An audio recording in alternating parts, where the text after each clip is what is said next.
We went on our first road trip with our Model Y yesterday to drop off presents at Lane's parents' vacation cabin in Abbeville, Georgia. All told, the trip was just shy of 400 miles with a detour to get a couple of last-minute Christmas gifts.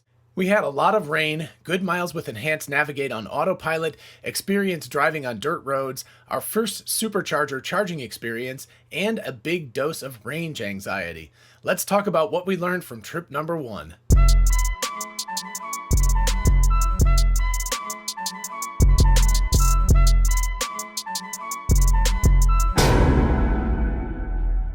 Hey y'all, it's Dr. Know-It-All. Our first road trip in an electric car was a great learning experience. If you're considering a BEV car, or even if you have one but haven't had the chance to do a long road trip yet, I hope you find this episode interesting. As we were on the road about 7 hours, I obviously won't bore you with the details. We're just going to go over the highlights of what we learned yesterday and show a few clips demonstrating some of this in action.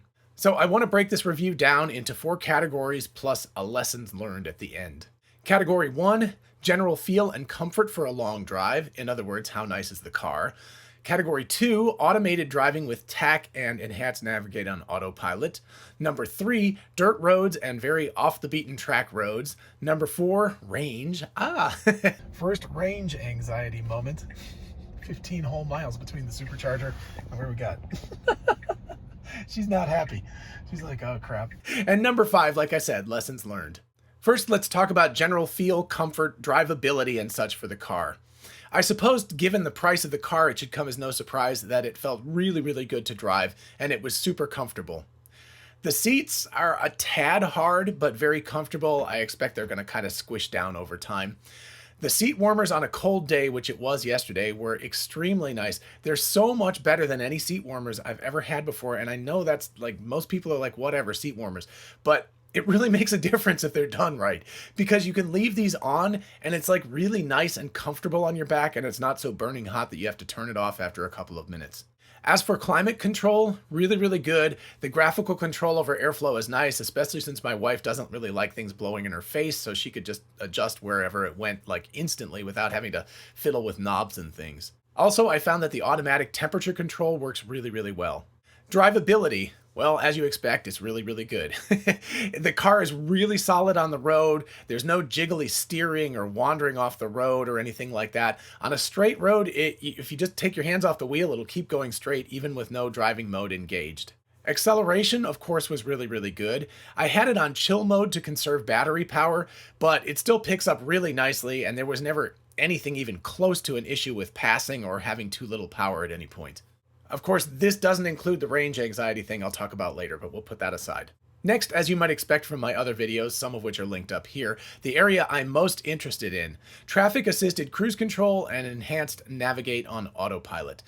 As a note, this is 48.10 still. This is the released version, not the new beta version, and I expect a lot of things will be different with the new beta version. So how did it work? It worked really well generally.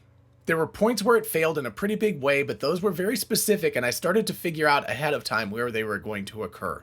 On interstates, it works fantastically, even down to lane changing. I had it set to Mad Max mode, which sounds scary, but that basically just means it's a little more aggressive about getting out into the fast lane when it gets slowed down.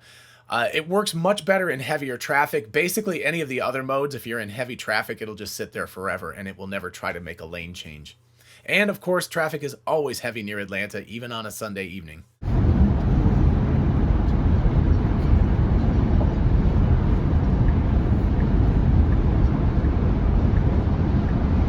It's making that turn okay. That was good. I found the automatic lane change worked really well, and it was kind of freaky how it would sometimes do it like I would, but oftentimes it was too slow making the move. It seems to turn the turn signal on about 3 seconds before it actually starts to turn out, and in Atlanta that's code for pull into that lane and pull up really fast and block him. He's turning out way too slowly. Good deal. Dude, don't. Well, at least it handled that. That guy totally cut us off. That was a jerk move right there. We definitely had our turn signal on first, so let's see if it handles the turn. Oh, jeez. Oh. The problem is it's gotten itself slowed down, and people are so aggressive around here, it won't get out. All right, there it goes. That was interesting. So there were many times it either had to bail out the lane change or it ended up sort of cutting off the driver coming up fast behind. It wasn't dangerous, but it was like being a jerk of a driver. And so it made me uncomfortable because you don't want to just pull out right in front of someone and make them have to slow down. If you press the turn signal manually, on the other hand, it changes lanes much faster. So that tended to be a more comfortable way to do it, in my opinion. Also, as a note, Enhanced Navigate on Autopilot expects more input from the driver via the steering wheel when making the lane change. It is really tough to put the right amount of pressure on the wheel when doing so. Too little and it bails because it thinks you're not paying attention, and too much and it bails because it lets you take over. And I found this really frustrating. I wish there was a better way to indicate that I'm there and that I'm agreeing with the turn without having to artfully manage the steering wheel pressure. Oh, look at that. I'm giving the steering wheel. Geez, all right. It's so hard to get the right amount of pressure on the steering wheel. I also found that TAC mode and Enhanced Navigate on Autopilot by extension reacts a bit too slowly. It comes up on cars that are slowing rapidly and then aggressively brakes. And this feels extremely aggressive to me and also wasteful as well. It probably has to apply actual brakes rather than regenerative for this. On highways especially, I noted that Autopilot does not really react to brake lights. It doesn't show them on the display of other cars around it, and it doesn't react to them. So this makes the car slower to react than a human who will kind of pre-react to brake lights. For example, the car could be going up a hill, accelerating hard to get up to 70 miles per hour. The car ahead, or many of them, could light up their brake lights. A human would at that point release the accelerator and be ready to slow down. The autopilot just blissfully keeps accelerating hard, and then it has to hit the brakes hard and, stop much harder than it would have otherwise. This is inefficient, it's scary for the driver, and frankly, it's dangerous as the car behind you has to brake harder too then. Uh-oh. You gonna see the brake? You gonna see the brake? John.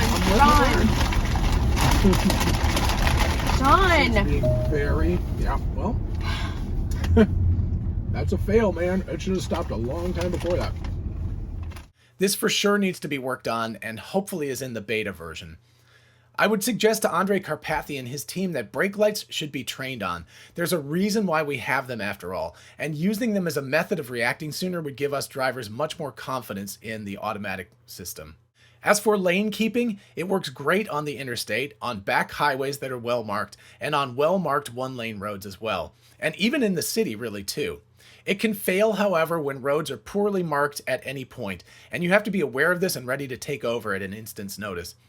This is especially true on poorly marked roads with big turns. The car seems to lose the path in the middle of the turn at the worst possible time, so you need to be really, really aware and ready to take over at that point. I get so pissy about that stuff. Thank you. Another bailout. On straight roads, however, I never had to do any interventions.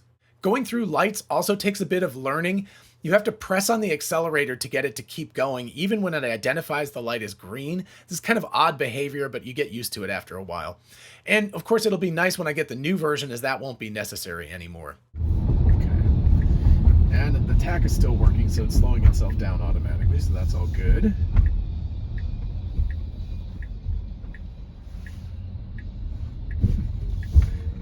I hope we're going the right direction here. Yeah. Okay.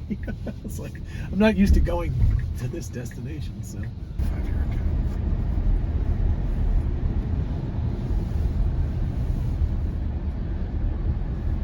All right.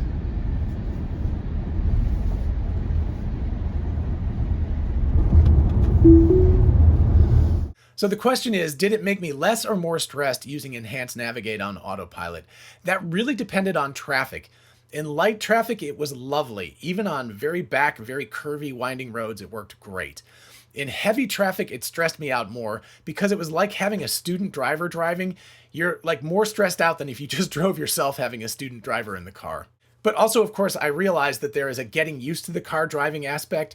So I expect the stress level will continue to go down with experience, and of course with the next version of the software. My wife, by the way, would not use Enhanced Navigate on Autopilot on her driving portion. She uses the TAC mode, but doesn't trust the car enough yet, which is totally fair. Next, a small aside here for back road, dirt road driving, because yes, her parents' cabin is tucked way back on a dirt road near the Okmulgee River. With the rain, the roads were super muddy. The car really handled this like a champ, but with a brand new all-white car, we went a whopping 9 miles an hour on those roads because I was not going to get it muddy. You got to baby that poor little guy for a little while at least.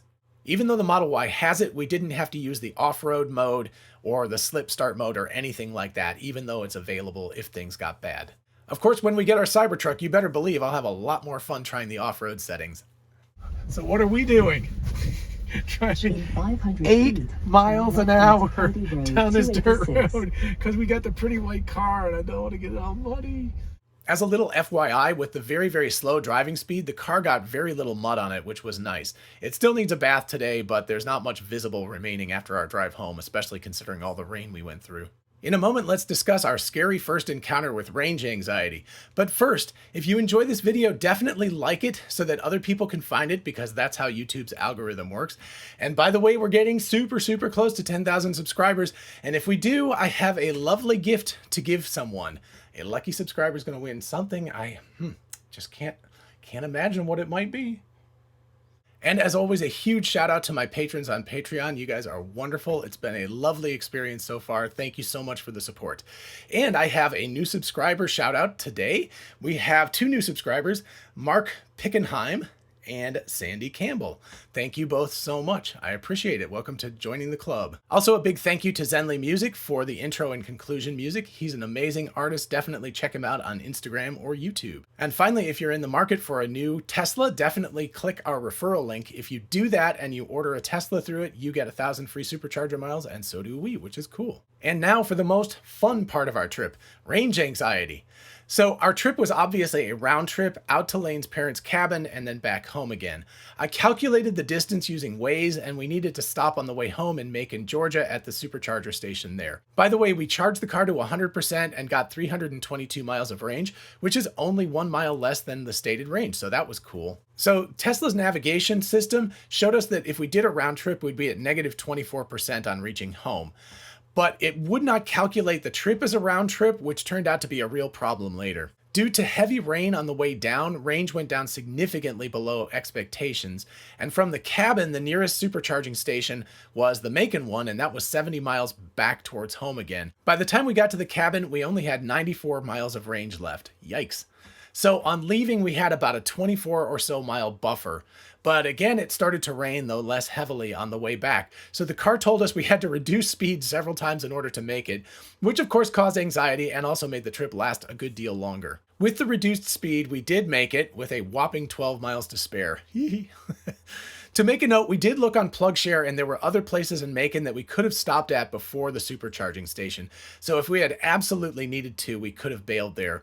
But I didn't have an account with any of them yet, and I really wanted to get to the supercharging station to try it out. So all ended up fine. But Elon and Tesla, I have a recommendation. Creating a round-trip navigation mode would be really, really helpful here. It could have alerted us on the way down that we needed to stop for a bit to charge up given the ranges involved. Yes, one can calculate this on your own, but it requires some mental gymnastics given all the variables. It'd be much better if the car would simply plan for this on its own, since that's what computers do best. How was the supercharging experience itself? Well, actually, it was pretty darn cool. Even though I'd never been to one before, I just pointed the charger handle at the port, opened it, waited 10 or 15 seconds for it to communicate and do all that stuff, and then it started charging at about 250 miles an hour. All right, let's try that again. There we go. Okay.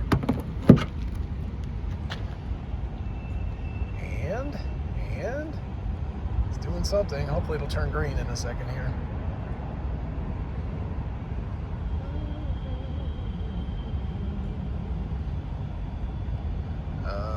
Okay. Oh, there we go. All right, it's charging. Excellent. And I just got a message too. That's pretty cool. All right. One little issue here, it gave a time of 1 hour and 15 minutes for full charging, but it never suggested instead how long we needed to be there in order to get home, the rest of our trip, in other words, with a reasonable margin. So again, I had to calculate this myself. This is kind of silly. It should at least calculate that charge time if you request it. There's no reason to sit there longer. It could even be set so that you can put in a preferred buffer, like say 20% when you get to your destination. What did we do while waiting? Well, it was raining and a Sunday evening, so most everything was closed. So we watched an episode of a certain Canadian sitcom whose name I fear to mention here as YouTube censors might get on my case. And by the time we got done, we had nearly 200 miles of range to go, so we had plenty. Well, not too bad. So obviously when you're filling from the bottom, it fills up fast. We watched one episode of SCHITT''S Creek. Don't want to say any bad words. Say Schitt's Creek? Oh, man. Why is that You a just thing? blew it. I don't know. I don't know why that's a Because thing. people will misinterpret it when I say that anyway.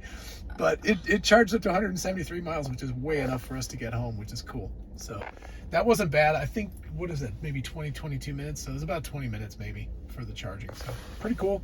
So we can go ahead and go. We're going to go to a different destination and take a longer way home. So we're going to charge up a little bit more. But that was not too bad. You can see it would take 45 minutes, however, to get to the last part. So it would take a while to do that. So around 25 minutes was all it took to get plenty of charge to make it home, even with a detour to a mall to pick up 2 last-minute Christmas gifts on the way.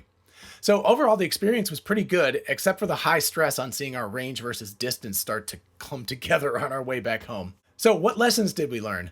1, if the weather is not perfect, definitely plan in a bigger buffer on your charge.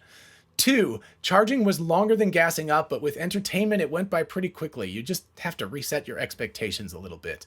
And with a more bustling charging area, it would have been almost unnoticeable. Number 3, Tronicum, one of my Patreon patrons, also gave me a hint.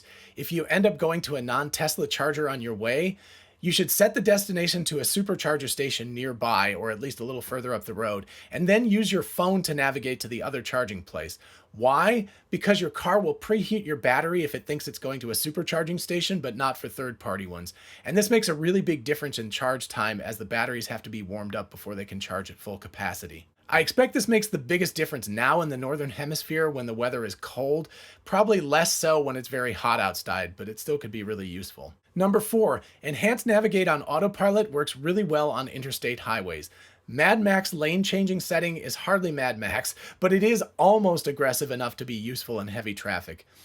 It is also very difficult to apply just the right pressure on the wheel when changing lanes. On divided but not interstate highways, it also works extremely well. In fact, due to lower traffic density there, it was actually more relaxing on those roads. On single-lane highways, it works really well, but it can lose its place when the road is marked poorly, so you have to be hyper vigilant at those points. Also, when you go through green lights on those back roads, give it a bit of gas as it nears the intersection so it will go through without slowing down, which it does if you don't.